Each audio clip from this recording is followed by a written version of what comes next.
স্বপ্ন জড়িয়ে দাও অবুঝ কুসুম কলি রঙেতে রাঙিয়ে যদি মমতার রঙে তার রাঙিয়ে নাও হাত বাড়িয়ে দাও দু হাত বাড়িয়ে দাও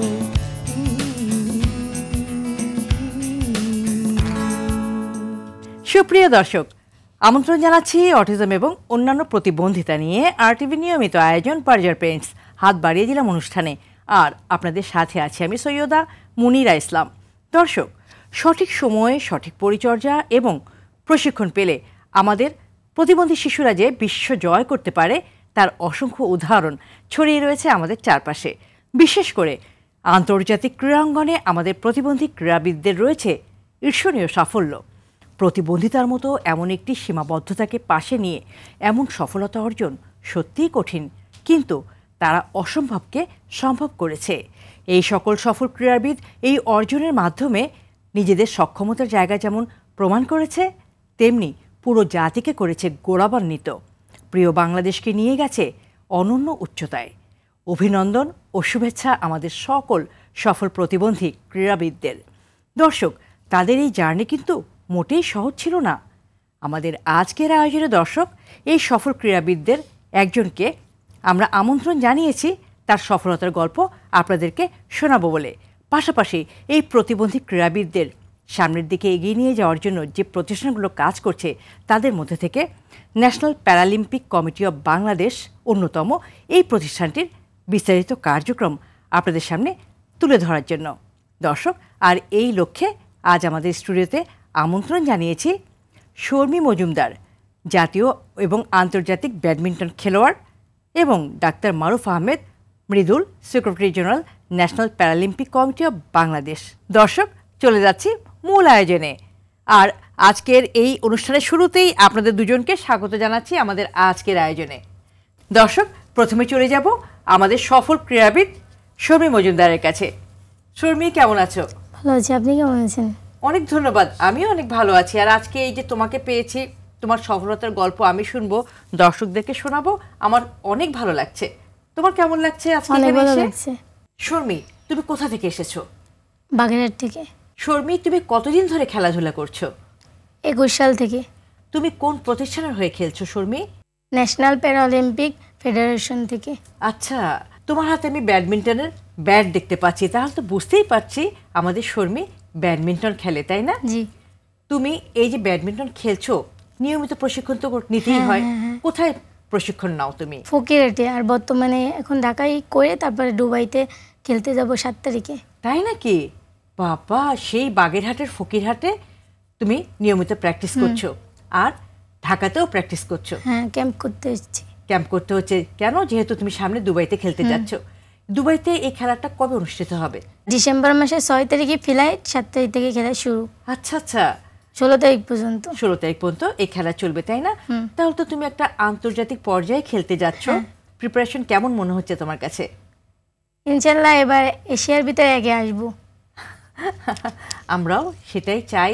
তুমি তোমার প্রত্যাশা অনুযায়ী এগিয়ে যাও আর সফলতা অর্জন করো। আমাদের অনেক অনেক শুভকামনা রইল।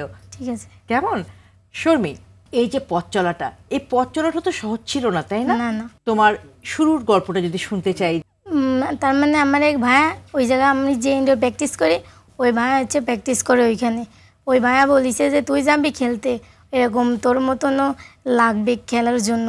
এই জন্য সেই কোর্স প্র্যাকটিস করায় সে আমার পরিচয় করে আমার বাসায় এসে মা বাবার সাথে কথা বলে হচ্ছে সে আমার তারপর ওই জায়গায় প্রশিক্ষণের জন্য নিয়ে গেছে। নিয়ে যাওয়ার পরে সেইখান থেকে আমি এই পর্যন্ত আইসি প্র্যাকটিস করতে করতে। খেলাধুলার সাথে জড়িত হওয়ার আগে তুমি কি করতে শর্মী? এমনি পড়ালেখাই শুধু করতাম। শুধু পড়ালেখা করতে? এখন কি পড়ছো? এখন ইন্টারমিডিয়েট পরীক্ষা দিছি, কিন্তু এটা অ্যাক্সিডেন্টের কারণে একটা দিতে পারিনি। ও আচ্ছা, সামনের বছর আবার দিতে হবে, তাই না? দিতে হবে। তুমি কখনো খেলাধুলা করবে, এরকম আন্তর্জাতিক পর্যায়ে খেলতে যাবে, এই ভাবনাটা কি কখনো ভেবেছিলে? কখনো ভাবিনি। প্র্যাকটিসের মাধ্যমে যে স্যার ছিল, ওই স্যার বলতো যে ন্যাশনাল প্যারালিম্পিক খেলতে হবে, তারপরে সে তার মাধ্যমে আস্তে আস্তে স্যারদের সাথে পরিচয়ে এই পর্যন্ত আসছি। আমি জানি ইতোমধ্যে তোমার অনেক অনেক সফলতা জমা হয়েছে, অনেক অর্জন তোমার ঝুলিতে আছে। আমি সেই বিষয়গুলো নিয়ে জানবো, শুনবো সেই এগিয়ে যাওয়ার গল্প, সেই বিজয়ের গল্প তবে ডক্টর মারুফের কাছ থেকে ফিরে এসে কেমন? ঠিক আছে। ওকে, ডক্টর মারুফ কেমন আছেন? ইয়েস ম্যাডাম, ভালো আছি। আপনি ভালো আছেন ম্যাডাম? জি, আমি ভালো আছি। একটু আগেই বলছিলাম যে আমাদের প্রতিবন্ধী ক্রীড়াবিদদের অসাধারণ সাফল্য রয়েছে। আসলে ওরা এত সফলতা অর্জন করেছে গৌরব করার মতো। এই প্রতিবন্ধী ক্রীড়াবিদদের সাফল্য গাথা নিয়ে আমাদের দর্শকদের উদ্দেশ্যে যদি বলেন। আপনারা জানেন যে এই প্রতিবন্ধী যারা ক্রীড়াবিদ, যে পিছিয়ে পড়া তথাকথিত মানুষ বলে যে পিছিয়ে পড়া, আসলে ওরাই পিছিয়ে পড়া নয়, ওরাই হইল গিয়ে বাংলাদেশকে বিশ্বের দরবারে গর্বিত করেছে। আপনারা জানেন যে অনেক স্বর্ণ পদক, রৌপ্য পদক, ব্রোঞ্জ পদক জয় করে নিয়ে এসেছে বাংলাদেশের জন্য। গত সপ্তাহে আমাদের ন্যাশনাল প্যারালিম্পিক কমিটির পক্ষ থেকে জাপান প্যারা ব্যাডমিন্টন চ্যাম্পিয়নশিপে আলী ইমাম ব্রোঞ্জ পদক জয় করে নিয়েছে সারা পৃথিবীর সবার মাঝখান থেকে। এটা কিন্তু বিশাল অর্জন, বিশাল অর্জন। এই যে শর্মির কথাই ধরেন, আমি শর্মি হচ্ছিল গিয়ে বাহরাইনে অনুষ্ঠিত সারা এশিয়ার মধ্যে হচ্ছিল গিয়ে নাম্বার 4 ব্যাডমিন্টনে। আচ্ছা, আমাদের মানে যে ওর বিভাগে, যে বিভাগটা ছিল শর্ট বা যারা ডর্ফ বা ওই যে ডর্ফ যারা আছেন, মানে খর্বাকৃতির বৈশিষ্ট্য সম্পন্ন যারা, ওদের বিভাগে হচ্ছিল গিয়ে সারা পৃথিবীর মানে স্পেশালি এশিয়াতে ও 4th। এবং এখন বাংলাদেশে ও প্র্যাকটিস করছে। ও 7 তারিখ থেকে যে 7 থেকে 15তে যে দুবাইতে অনুষ্ঠিত এশিয়ান ইয়ুথ প্যারা গেমসে ও অংশগ্রহণ করবে। এবং আশা রাখি যে যেভাবে প্র্যাকটিস হচ্ছে, নিবিড় প্রশিক্ষণ হচ্ছে, এই প্রশিক্ষণের মাধ্যমে ও বাংলাদেশকে চ্যাম্পিয়ন হিসেবে নিতে পারবে। তাছাড়াও আপনারা জানেন যে wheel chair basketball, table tennis, তারপরে ছিল অ্যাম্পুটি ফুটবল, তারপরে প্যারা ক্রিকেট বা অ্যাথলেটিক্স, প্রত্যেকটা বিভাগে বাংলাদেশের অর্জন অনেকখানি। এবং এখন যে পর্যায়ে যেভাবে প্র্যাকটিস হচ্ছে, আশা করি যে এই সামনে যে দুবাইতে অনুষ্ঠিত 7 থেকে 15তে যে এশিয়ান ইয়ুথ প্যারা গেমস হবে, বাংলাদেশ একটা বিশাল সফলতা বয়ে আনবে আশা করছি। এবং পরবর্তীতে যে আরও অন্যান্য গেমস, যেমন এশিয়ান প্যারা গেমস সামনের বছর জাপানে, আমরা এখন থেকেই প্র্যাকটিস শুরু করেছি। যেভাবে প্র্যাকটিস হচ্ছে, আশা রাখি যে এইভাবে সফলতা বয়ে আনবে। তাছাড়াও গত সেপ্টেম্বর মাসে আমরা ওয়ার্ল্ড প্যারা আর্চারিতে অংশগ্রহণ করেছি, ন্যাশনাল প্যারালিম্পিক বাংলাদেশ। এই ন্যাশনাল প্যারালিম্পিক বাংলাদেশ সারা ওয়ার্ল্ডের মধ্যে সেমিফাইনালে গিয়ে ওয়ার্ল্ড চ্যাম্পিয়ন শীতল দেবীর কাছে আমাদের ঝুমা, যে প্যারা আর্চারি ক্রীড়াবিদ রয়েছে, ও ছিল সেমিফাইনালে গিয়ে হেরে গেছেন। নাহলে দেখা গেছে যে স্বর্ণপদক, রৌপ্য পদক, ব্রোঞ্জ পদক জিতত। এবং আমরা গত অক্টোবর মাসে, মানে গত মাসে আমরা ওয়ার্ল্ড প্যারা অ্যাথলেটিক্সে অংশগ্রহণ করেছি, ন্যাশনাল প্যারালিম্পিক কমিটি। এবং এখানে যে যারা 3 জন অংশগ্রহণ করেছিল, প্রত্যেকে ছিল ফাইনাল রাউন্ডে গিয়ে কেউ 6th হয়েছে, কেউ 7th হয়েছে, কেউ 5th হয়েছে। তো এখন আমরা চেষ্টা করছি যে নিবিড় প্রশিক্ষণ এবং উচ্চতর প্রশিক্ষণ এবং দীর্ঘমেয়াদী প্রশিক্ষণের মাধ্যমে বাংলাদেশ ভবিষ্যতে একটা ভালো রেজাল্ট করবে এবং বাংলাদেশের পতাকা বিশ্বের দরবারে তুলে ধরবে। আমাদেরও সেটাই প্রত্যাশা। আমাদের এই প্রতিবন্ধী ক্রীড়াবিদরা ইতোমধ্যে বাংলাদেশকে এক অনন্য উচ্চতায় নিয়ে গেছে, সামনে আরও অনেক বেশি গৌরব বয়ে নিয়ে আসবে ইনশাআল্লাহ, এটাই আমরা আশা করি। ডক্টর মারুফ, আপনি একটু আগে বলছিলেন যে ন্যাশনাল প্যারা অলিম্পিক কমিটি, এর মাধ্যমে আসলে এই প্রশিক্ষণগুলো পরিচালিত হচ্ছে এবং আমাদের প্রতিবন্ধী এই ক্রীড়াবিদদের আপনারা প্রশিক্ষণ দিয়ে তাদেরকে এগিয়ে নিয়ে যাচ্ছেন। এবারে আপনার কাছে যেটা জানতে চাই যে এই ন্যাশনাল প্যারা অলিম্পিক কমিটির বিস্তারিত কার্যক্রম যদি আমাদেরকে একটু বলেন। National Paralympic committee of Bangladesh আসলে জাতীয় ক্রীড়া পরিষদ এবং যুব ও ক্রীড়া মন্ত্রণালয়ের একটা অধিভুক্ত ফেডারেশন। যেমন ফর এক্সাম্পল আপনারা ক্রিকেট, যেমন বাংলাদেশ বিসিবি বা Bafufe, Bangladesh football federation, Bangladesh cricket board বা ব্যাডমিন্টন ফেডারেশন, এরকম সেম হচ্ছে লোকে প্রতিবন্ধী যারা শারীরিক, মানসিক সব ধরনের প্রতিবন্ধকতা নিয়ে যে ক্রীড়াবিদরা রয়েছে, তাদের প্রতিষ্ঠান হচ্ছে লোকে national Paralympic committee of Bangladesh. যেমন physically challenge cricketer, footballer, badminton player, তারপরে যারা প্যারা অ্যাথলেট রয়েছেন, মানে যারা প্রতিবন্ধকতা সম্পন্ন অ্যাথলেট রয়েছে, তাদেরকে নিয়ে হচ্ছিল খেলাধুলা করা হচ্ছিল গিয়ে national Paralympic committee of Bangladesh. আসলে বাংলাদেশ সারা পৃথিবীতে আপনারা জানেন যে অলিম্পিক হয়, মানে অলিম্পিক যেটা ওয়ার্ল্ড অলিম্পিক হয়, ঠিক অলিম্পিকের 7 দিন পরে হচ্ছিল ন্যাশনাল প্যারালিম্পিকের সেম ভেন্যুতে সেম ওয়ার্ল্ড প্যারালিম্পিকটা হয়। এটা হচ্ছিল ইন্টারন্যাশনাল প্যারালিম্পিক কমিটির মাধ্যমে সারা পৃথিবীতে প্রত্যেকটা দেশে পরিচালিত হয়, 212টা দেশে। এর মধ্যে হচ্ছিল বাংলাদেশ হচ্ছিল গিয়ে একটা অধিভুক্ত, এবং বাংলাদেশ ওই ইন্টারন্যাশনাল প্যারালিম্পিক কমিটির ব্যানারে national Paralympic committee of Bangladesh হচ্ছে পরিচালিত হচ্ছে। এর মধ্যে হচ্ছিল গিয়ে এশিয়ান প্যারালিম্পিক কমিটির আমরা অধিভুক্ত, ওয়ার্ল্ড আইপিসি ইন্টারন্যাশনাল প্যারালিম্পিক কমিটির অধিভুক্ত প্রতিষ্ঠান হচ্ছিল গিয়ে national Paralympic committee of Bangladesh. কোন কোন ধরনের প্রতিবন্ধী ব্যক্তি প্যারালিম্পিক কমিটি অফ বাংলাদেশ থেকে প্রশিক্ষণ নিতে পারে? উত্তরটা নেব একটি ছোট্ট বিরতি থেকে ফিরে। দর্শক, অটিজম এবং অন্যান্য প্রতিবন্ধিতা নিয়ে RTV নিয়মিত আয়োজন বার্জার পেইন্টস হাত বাড়িয়ে দিলাম অনুষ্ঠানের এই পর্যায়ে নিয়ে নিচ্ছি ছোট্ট একটি বিরতি। ফিরব কিছুক্ষণের মধ্যেই, আমাদের সঙ্গেই থাকুন।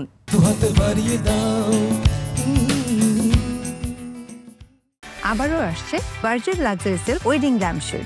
এখনই চলে যান বার্জারের ফেসবুক পেজে, ক্লিক করুন রেজিস্ট্রেশন লিংকে, সাবমিট করুন আপনার বিয়ের ছবি এবং ক্যাপশনে জানান আপনার বিয়ের গল্প।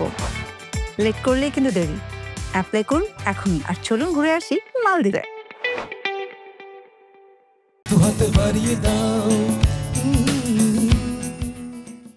দর্শক, বিরতি শেষে আবারও সবাইকে আমন্ত্রণ জানাচ্ছি অটিজম এবং অন্যান্য প্রতিবন্ধিতা নিয়ে RTV নিয়মিত আয়োজন বার্জার পেইন্টস হাত বাড়িয়ে দিলাম অনুষ্ঠানে। দর্শক, আবারও ফিরছি আলোচনায়। ডক্টর মারুফ, বিরতিতে যাবার আগে যে প্রশ্নটি আপনার কাছে ছিল, বাংলাদেশের প্রতিবন্ধী ব্যক্তিরা যারা আসলে এই প্রতিষ্ঠান থেকে প্রশিক্ষণ নিতে চায়, কোন কোন ধরনের প্রতিবন্ধী ব্যক্তি আপনাদের প্রতিষ্ঠান থেকে প্রশিক্ষণ নেওয়ার সুযোগ পেতে পারে? আপনারা জানেন ম্যাডাম যে national Paralympic committee of Bangladesh কাজ করছে সকল ধরনের প্রতিবন্ধকতা সম্পন্ন অ্যাথলেটদের নিয়ে, বিশেষ করে যারা শারীরিক প্রতিবন্ধী, সব ধরনের শারীরিক প্রতিবন্ধকতা রয়েছে তাদের, তাছাড়া হচ্ছে লোকে ভিজুয়ালি ইম্পেয়ার্ড বা যাদের দৃষ্টি প্রতিবন্ধী যারা আছেন তাদেরকে নিয়ে, তারপরে হচ্ছিল বুদ্ধি প্রতিবন্ধী যারা আছেন সেই সব অটিজম এবং বুদ্ধি প্রতিবন্ধী ক্রীড়াবিদ যারা আছেন ওদেরকে নিয়ে, এবং এই ধরনের আপনি শর্মীদের মতো যারা ডর্ফ বা শর্ট যারা আছেন ওদেরকে নিয়ে, মানে সকল ধরনের প্রতিবন্ধকতা সম্পন্ন অ্যাথলেট বা ক্রীড়াবিদরাই এখানে অংশগ্রহণ করতে পারে। চমৎকার। দর্শক, আপনারা জানলেন সকল ধরনের প্রতিবন্ধী ব্যক্তি আসলে ন্যাশনাল প্যারালিম্পিক কমিটি অফ বাংলাদেশে প্রশিক্ষণ নেওয়ার সুযোগ পেতে পারে, নিজেদের সম্ভাবনাকে জাগিয়ে তুলে তাদের লক্ষ্যে পৌঁছাতে পারে। অনেক ভালো লাগলো জেনে। এবারে জানতে চাই, ন্যাশনাল প্যারালিম্পিক কমিটি অফ বাংলাদেশে এখানে আসলে প্রশিক্ষণ নেওয়ার জন্য তাদেরকে কি করতে হবে? প্রতি বছর হচ্ছিল গিয়ে সারা বাংলাদেশ ব্যাপী স্পেশালি হচ্ছিল গিয়ে ন্যাশনাল গেমস করে থাকি। আচ্ছা, যেমন ব্যাডমিন্টনের জন্য ন্যাশনাল চ্যাম্পিয়নশিপ, টেবিল টেনিসের জন্য national championship, national athletics championship, national swimming championship. তাছাড়া হচ্ছিল আমরা ডিভিশনাল কিছু, মানে ভবিষ্যতে আমাদের পরিকল্পনা রয়েছে ডিভিশনাল কিছু চ্যাম্পিয়নশিপ বা ডিভিশনাল কিছু গেমস, মানে 8 বিভাগে 8টা বিভাগে বাংলাদেশের যে ঢাকা, চট্টগ্রাম, খুলনা, রাজশাহী, বরিশাল, ময়মনসিংহ, সিলেট, রংপুর, প্রত্যেকটা বিভাগে আমরা ডিভিশনাল চ্যাম্পিয়নশিপ করব এবং জেলা ভিত্তিক কিছু খেলা পরিচালনা করব, যার মাধ্যমে ট্রায়াল এবং সিলেকশন ক্যাম্প বা ট্যালেন্ট হান্টের মাধ্যমে আমরা বের করে নিয়ে আসবো হচ্ছে আমাদের ভবিষ্যৎ ক্রীড়াবিদ যারা বিশ্বজয় করতে পারবে। তো ট্যালেন্ট হান্ট কার্যক্রম চলবে বা শুরু হবে, এই বিষয়টা কিভাবে জানবে আমাদের এই প্রতিবন্ধী জনগোষ্ঠী? ফেসবুক পেজ আছে আমাদের, হচ্ছে গিয়ে ওয়েব পেজ যেটা ও আছে, এবং আমরা ঘোষণা করব পত্রিকা বা আমরা অন্যান্য মাধ্যমে, আপনারা যারা আপনাদের মতো এখানে স্পেশাল যারা বিশেষজ্ঞ আছেন বা মিডিয়াতে যারা কাজ করছেন, স্পেশালি আমরা ইলেকট্রনিক মিডিয়া এবং প্রিন্ট মিডিয়ার মাধ্যমে আমরা সারা বাংলাদেশে ছড়িয়ে দেব। আপনাকে অসংখ্য ধন্যবাদ। আবারও ফিরবো আপনার কাছে। দর্শক, চলে যাচ্ছি আমাদের প্রিয় অ্যাথলেট শর্মির কাছে। শর্মি, তোমার বাড়িতে কে কে আছেন? মা, বাবা আর আমি। তুমি তো এখন কলেজে পড়ছো, তাই না? এই যে কলেজে পড়ছো, তোমার নিশ্চয়ই অনেক সহপাঠী আছে। এই সহপাঠীদের সাথে তোমার গল্প করা হয় না? সেরকম আমি ঘরের ভিতরে বেশি থাকতাম আর পড়াশোনাই করতাম। কেন তুমি বেশিরভাগ সময় ঘরে কাটাতে? তার মানে বেরোতাম না, কিরকম আনিজি লাগতো, এই কারণে বেরোতাম না। এই যে তুমি বলছো তুমি বের হতে না, তোমার কাছে অস্বস্তি লাগতো, আনইজি লাগতো, এটা কেন? মানুষ বলতো যে ওই দেখ ওই কট্টু একটা মেয়ে যাচ্ছে, তারপরে বলতো যে ওই দেখ ওই যে যাচ্ছে, এইসব আর কি বলতো। তোমার কাছে ভালো লাগতো না শুনতে, না, তাই না? স্কুলে যখন যেতে তখন কি হতো? সহপাঠীরা তোমার সাথে কেমন আচরণ করতো? এমনি ভালো আচরণ করতো। আমাকে একসাথে, আমরা একসঙ্গেই যেতাম, তারপরে আমারে একসাথে বাসা থেকে ডেকে আমারে নিয়ে যেত। আচ্ছা, যে স্কুলে চল, একসাথেই আশা করতাম। কিন্তু তখন তো কেউ তোমাকে এরকম ধরনের কথা বলতো না সহপাঠীরা? না না, কিন্তু বাইরের মানুষও বলতো। এটা বলতো এবং তোমার খারাপ লাগতো, তুমি বাসায় ফিরে মা বাবাকে বলতে সে কথা? না, বলতাম না। কেন বলতে না মা বাবাকে? তারা কষ্ট পাবে, মনে কিছু করবে এই কারণে, এই জন্য বলতে না। সেই অবস্থা থেকে আজকে যখন শর্মী এমন একটা অবস্থানে এসে পৌঁছেছে যেখানে সে জাতীয় পর্যায়ে এবং আন্তর্জাতিক পর্যায়ে খেলছে, দেশের বাইরে গিয়েছে একাধিকবার, আবার সামনেও যাবে, আজকের এই অবস্থানে এসে কি মনে হচ্ছে শর্মী? অনেক ভালো লাগছে। তোমার সেই আগের অবস্থানটা যেখানে তোমাকে অনেক কথা শুনতে হয়েছে, মানুষজন নানা রকম নেতিবাচক কথা বলেছে যেটা তোমার মন খারাপ করে দিয়েছিল, আজকে তাদেরকে কি বলতে ইচ্ছা করছে? এখন তারাই বলে যে ও ও যে পর্যন্ত গিয়েছে আমরা তো তার কাছেই যেতে পারিনি, তার মানে ও যে পর্যায়ে গিয়েছে তার মানে ও প্লেন উঠতে পারিছে, আমরা তো তা প্লেনের এয়ারপোর্টে পর্যন্ত যেতে পারিনি, তাই তারাই বলে। তারা এখন এইসব কথা বলছে তাই না? তোমাকে নিয়ে গর্ব করছে। তুমি তো তোমার এলাকার গর্ব হয়ে গেছো এখন। হ্যাঁ, ভালো লাগে এটা? অনেক ভালো লাগে। আসলে এটাই অনেক ভালো লাগার মতো একটা বিষয়। শর্মী, আজকে তুমি যে অবস্থান তৈরি করেছো এটা অসাধারণ একটা সফলতা, দারুণ একটা অর্জন, এবং তোমার নিজের তো ভালো লাগার কথাই, আমরা তোমার চারপাশে যারা আছে আমাদেরও অনেক ভালো লাগছে। মা বাবা কি বলেন শর্মীর এই সফলতায়? তারা তো আমার পাশে সবসময় সাপোর্ট দেয়, তাদেরও ইচ্ছা ছিল যে আমাকে যে কোনো একটা খেলাধুলার ভিতর ঢুকাবে বা আমি কিছু করতে পারবো, এই কারণে তারা সবসময় আমার পাশে সাপোর্টে আছে, যথাসম্ভব চেষ্টা করে তারা। এ পর্যন্ত কতবার তুমি খেলার জন্য বিদেশে গিয়েছো? একবার বাহরাইন গেছি।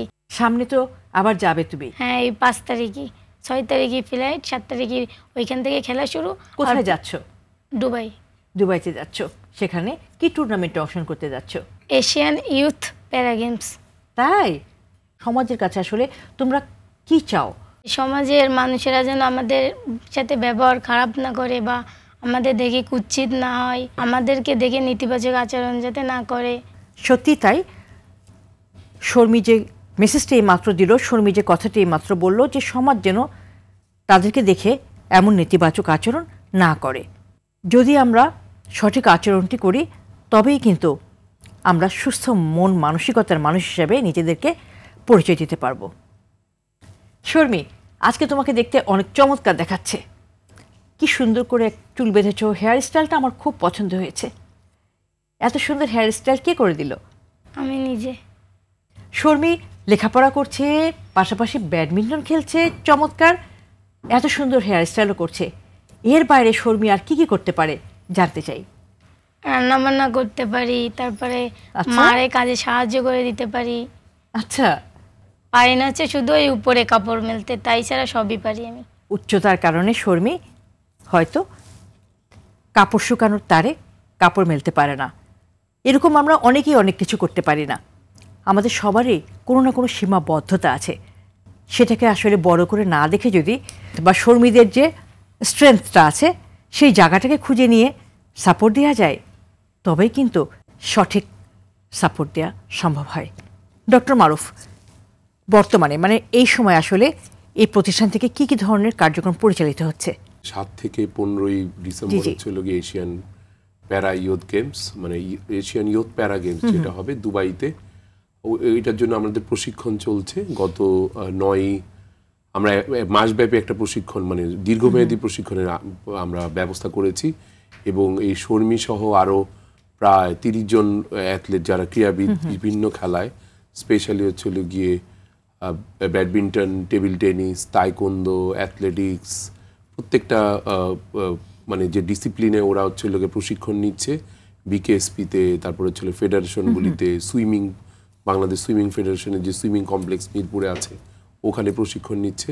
তাছাড়া আরও আমাদের সামনে কিছু প্রোগ্রাম আসতে হচ্ছিল এশিয়ান প্যারা গেমস, যেটা জাপানে অনুষ্ঠিত হবে। এই প্রোগ্রামটা আমরা যখন ফিরে আসবো এরপরে আমরা ওইটা শুরু করব, একদম দীর্ঘমেয়াদী প্রশিক্ষণ। তাছাড়া আমরা কোচেস ট্রেনিং করব। আপনাদের ভবিষ্যৎ কার্যক্রমটা কি? জেলা পর্যায়ে আমরা প্রত্যেকটা জায়গায় হচ্ছে গিয়ে ট্যালেন্ট হান্ট বা ট্রায়াল ক্যাম্প আমরা পরিচালনা করব। এর মাধ্যমেই ভবিষ্যৎ ক্রীড়াবিদরা, যারা প্রতিবন্ধকতা সম্পন্ন অ্যাথলেট আছেন, প্যারা অ্যাথলেটরা বের হয়ে আসবে। ডক্টর মারুফ, আপনাদের পরবর্তী ট্যালেন্ট হান্ট ক্যাম্পটা কবে অনুষ্ঠিত হতে যাচ্ছে আমাদের দর্শকদের উদ্দেশ্যে যদি একটু বলেন। আমরা পরবর্তী ট্যালেন্ট হান্ট শুরু করব হচ্ছে গিয়ে আমাদের যে এই যে প্যারা দুবাই থেকে যে যাচ্ছে দলটা, এটা জল ফিরে আসলেই তারপরে আমরা আগামী বছরের শুরুর দিকেই আমরা স্পেশালি মানে দেশের পরিস্থিতি অনুযায়ী, এবং আপনারা জানেন যে সামনে নির্বাচন আছে, নির্বাচন পরপরই আমরা এটা শুরু করতে যাচ্ছি। এই প্রতিবন্ধী ক্রীড়াবিদদের গড়ে তোলার ক্ষেত্রে ন্যাশনাল প্যারালিম্পিক কমিটি অব বাংলাদেশের জেনারেল সেক্রেটারি হিসাবে কি কি চ্যালেঞ্জ সামনে আছে বলে আপনি মনে করেন? উত্তরটা নেব একটি বিরতি নিয়ে ফিরে। দর্শক, অটিজম এবং অন্যান্য প্রতিবন্ধিতা নিয়ে আরটিভি নিয়মিত আয়োজন বার্জার পেইন্টস হাত বাড়িয়ে জেলা অনুষ্ঠানের এই পর্যায়ে নিয়ে নিচ্ছি আবারও একটি ছোট্ট বিরতি। ফিরছি কিছুক্ষণের মধ্যেই, আমাদের সঙ্গে থাকুন।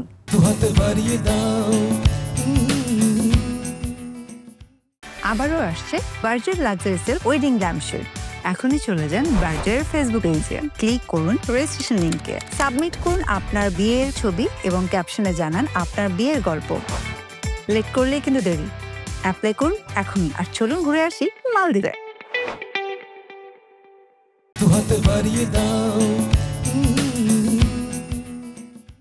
দর্শক, বিরতি শেষে আবারও সবাইকে আমন্ত্রণ জানাচ্ছি অটিজম এবং অন্যান্য প্রতিবন্ধিতা নিয়ে আরটিভি নিয়মিত আয়োজন বার্জার পেইন্টস হাত বাড়িয়ে দিলাম অনুষ্ঠানে।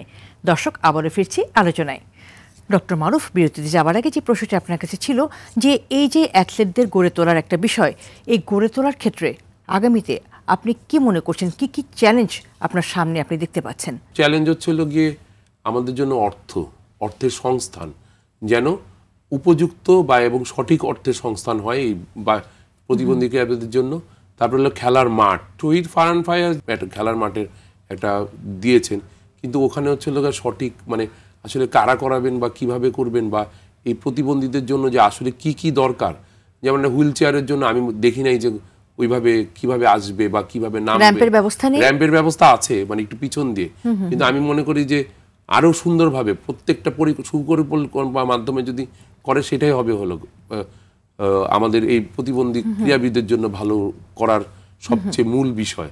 বাস্তবিক অর্থে খেলার মাঠ বলতে তো সারা বাংলাদেশে একটি মাত্র খেলার মাঠ, সেটা হচ্ছে শহীদ ফারহান ফাইয়াজ খেলার মাঠ, জাতীয় সংসদ ভবনের দক্ষিণ প্লাজায় অবস্থিত। এই একটি মাত্র খেলার মাঠ কি আমাদের সারা বাংলাদেশের এই প্রতিবন্ধী ক্রীড়াবিদদের জন্য যথেষ্ট তাদের প্রশিক্ষণ নেওয়ার জন্য?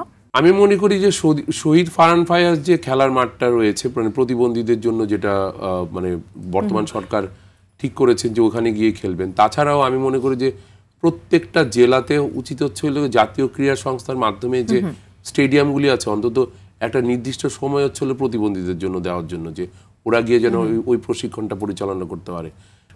তারপর হচ্ছে ন্যাশনাল লেভেলে যে কোচেস যে মানে কোচ বা সঠিক ব্যক্তি যারা প্রশিক্ষণ করাবে, তারপরে হচ্ছে গিয়ে বিশেষ করে অ্যাওয়ারনেস, সচেতনতা, এবং এখানে বাবা মারা যেন সচেতন হয়। এই সচেতনতা যদি আমরা গড়ে তুলতে পারি তাহলে হচ্ছে প্রতিবন্ধী ক্রীড়াবিদ আরও আসবে, তখন এরা অংশগ্রহণ করতে পারবে।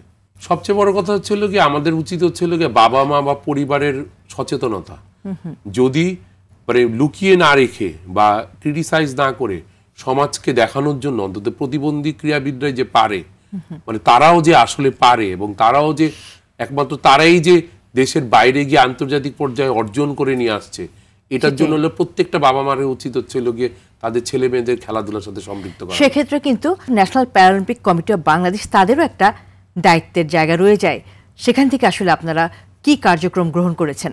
সবচেয়ে বড় কথা হলো আমি প্রিন্ট মিডিয়া, ইলেকট্রনিক মিডিয়া এবং আপনাদের মতো যারা ব্যক্তিত্ব রয়েছেন তাদেরকে আমরা সম্পৃক্ত করার ইচ্ছে আছে। স্পেশালি আমি মনে করি আপনারাই পারবেন হচ্ছে গিয়ে এই অ্যাওয়ারনেসটা তৈরি করতে, এবং আমরা আশা রাখি যে সামনে হচ্ছে গিয়ে আরটিভি সহ প্রত্যেককে সম্পৃক্ত করে যেন আমরা কিছু প্রোগ্রাম করতে পারি, সারা দেশব্যাপী যেন আমরা ওই অ্যাওয়ারনেসটা তুলে ধরতে পারি, এবং বাবা মাকে সম্পৃক্ত করে ওনাদেরকে যেন কোচেস হিসেবে বা একজন প্রতিনিধি হিসেবে যেন প্রত্যেকটা জায়গায় যেন আমি পাঠাতে পারি, এবং কোনো প্রশিক্ষণে যেমন এটা বিশাল অর্জন করতে পারি, কর্মশালা, তারপর হচ্ছে গিয়ে সেমিনার, এরকম পর্যায়ের মাধ্যমে যেন আমরা পুরো দেশব্যাপী কিছু প্রোগ্রাম করতে পারি। এটা হচ্ছে আমার ন্যাশনাল প্যারালিম্পিক। দর্শক, আর এই ব্যাপক সচেতনতামূলক কার্যক্রমের মাধ্যমে আমরা আমাদের শর্মীর মতো আরও অনেক মেধাবী ক্রীড়াবিদ পেয়ে যাব আমাদের বাংলাদেশে। দর্শক, এবারে চলে যাব শর্মীর কাছে, শুনবো তার এই পথ চলার চ্যালেঞ্জগুলো কি কি। শর্মী, তুমি তো 2021 সাল থেকে ব্যাডমিন্টন খেলছো এবং জাতীয় পর্যায়ে আন্তর্জাতিক পর্যায়ে খেলা করেছো।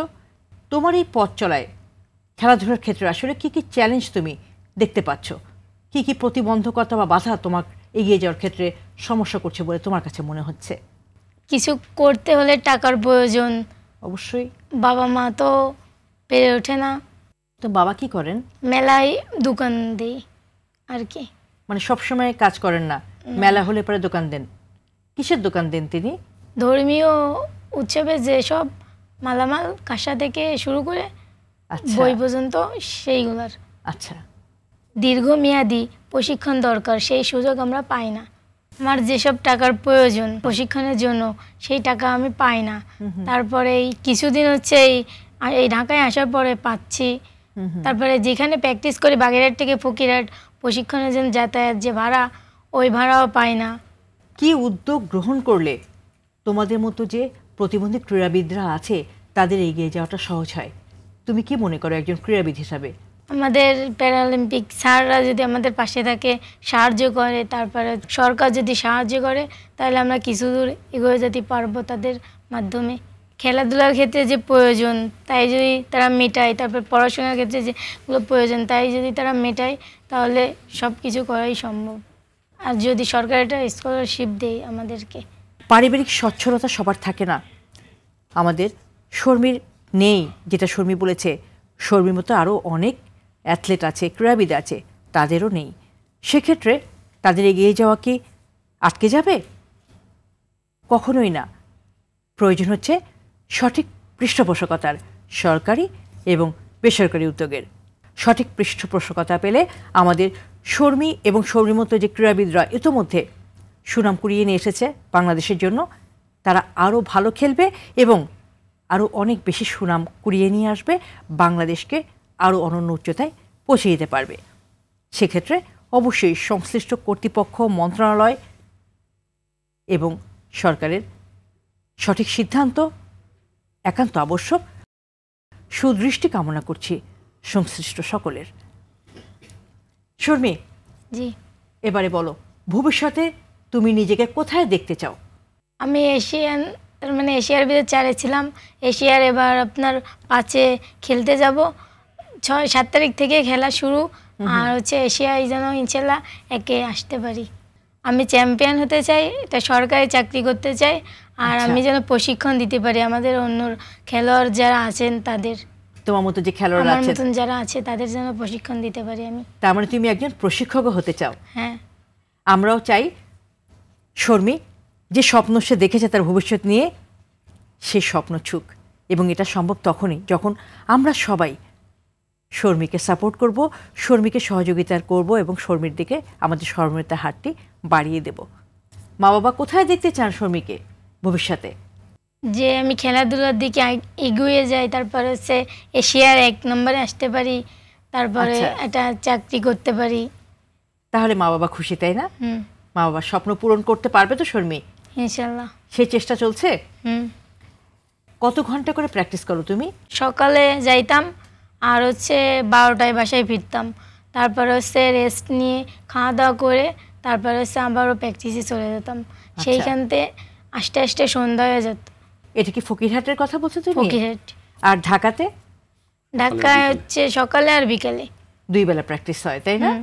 ক্লান্ত হয়ে যাও না? একটু তো কষ্ট হয়। কিন্তু সেই কষ্টটাকে আমলেই আনে না শর্মী, কারণ শর্মীকে তো চ্যাম্পিয়ন হতে হবে, তাই না? কষ্ট তো করে এই জন্য যে কষ্ট না করলে তো মানুষ বলে যে কেষ্ট মেলে না, এই কারণে পরিশ্রম করি। এবং এই পরিশ্রমের মাধ্যমে আমাদের শর্মী তার অভিষ্ট লক্ষ্যে পৌঁছে যাবে। হ্যাঁ শর্মী, তোমার স্বপ্ন সফল হোক, তুমি তোমার লক্ষ্যে পৌঁছে যাও, আমাদের শুভকামনা রইল। ধন্যবাদ। ডক্টর মারুফ, এই যে আমাদের এই প্রতিবন্ধী অ্যাথলেটদের এই যে একাগ্রতা, এই যে তারা পরিশ্রম করে যাচ্ছে, কঠোর পরিশ্রম, কারণ প্রশিক্ষণ মানে পরিশ্রম, আপনারা কাজ করছেন তাদেরকে নিয়ে এগিয়ে যাওয়ার জন্য, কিন্তু বাধা তো রয়েছেই। এই বাধা পেরিয়ে আসলে এগিয়ে যাওয়ার চেষ্টা করে যাচ্ছেন। আমরা চাই আমাদের শর্মীরা আমাদের সকলের প্রচেষ্টায় এগিয়ে যাক। আমরা আজকের অনুষ্ঠানে একেবারে শেষ প্রান্তে চলে এসেছি। এখানে আপনার কাছ থেকে একটি মেসেজ চাই। আমাদের যে প্রতিবন্ধী জনগোষ্ঠী রয়েছে, আমাদের সন্তানরা, আমাদের ভাই বোনরা, তাদের উদ্দেশ্যে কি বলতে চান আপনি ন্যাশনাল প্যারালিম্পিক কমিটি অফ বাংলাদেশের জয়েন্ট সেক্রেটারি হিসাবে? বাংলাদেশ সরকারকে এবং যারা বেসরকারি পর্যায়ে আছে, বিশেষ করে কর্পোরেট হাউস এবং সবাইকে আমি জানাবো যে বিত্তবান ব্যক্তিরা আছেন তাদের কাছ থেকে আমি সঠিক পৃষ্ঠপোষকতা চাই। আমরা চাই যে আমরা যেন অ্যাওয়ারনেস করে এবং এই অর্থনৈতিক যে মুক্তি, যে খেলোয়াড়দেরকে সঠিক প্রশিক্ষণ, সুদূর প্রসারী পরিকল্পনা মাফিক প্রশিক্ষণের মাধ্যমে যেন তাদেরকে আন্তর্জাতিক পর্যায়ে আমরা নিয়ে যেতে পারি। এর জন্য দরকার হলো স্পন্সরশিপ। আমি বিশেষ করে পিতামাতা এবং অভিভাবকদের কাছে আকুল আবেদন জানাবো, তারা হতাশ হবেন না, তারা যেন অন্তত আমাদের এই প্রতিবন্ধকতা সম্পন্ন ক্রীড়াবিদদের পাশে যেন দাঁড়ায় এবং আমাদের কাছে যেন পৌঁছে দেয়, আমরা এবং সবাই মিলে যেন আমরা তাদের ভবিষ্যৎটা সুন্দরভাবে গড়ে তুলতে পারি। অনেক ধন্যবাদ আপনাকে, চমৎকার বলেছেন। দর্শক, এবারে চলে যাচ্ছি শর্মির কাছে। শর্মি মজুমদার, কি মেসেজ দিতে চাও তুমি সমাজকে?